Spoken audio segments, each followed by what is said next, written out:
Japan এমন কি করেছে যে কারণে জাপান এত দ্রুত গ্রো করছে? তাহলে বলি, জাপান কিন্তু একটি সিকিউরিটি ড্রিভেন সোসাইটি, যেখানে মানুষ সবার আগে নিজের সিকিউরিটির কথা চিন্তা করে। কিন্তু আমাদের ইন্ডিয়া স্ট্যাটাস ড্রিভেন সোসাইটি, যেখানে মানুষ নিজের স্ট্যাটাসটাকে বড় করার পেছনে ছোটে। যেমন আমরা যারা কম বয়সী তারা প্রত্যেকেই আইফোন 16 প্রো, নাইকির শু, এইগুলোর দিকে খুব বেশি আকৃষ্ট হয়ে পড়ি।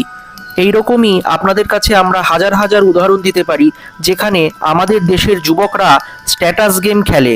আপনি ঠিকই শুনেছেন, আমি এই ভিডিওতে শুধুমাত্র যুবকদের সম্পর্কেই কথা বলবো, কারণ আমাদের দেশের মেজরিটি পপুলেশন অর্থাৎ 66% পপুলেশন হলো যুবক, আর এই যুবকদের মধ্যে প্রধান অংশটাই মিডিল ক্লাস।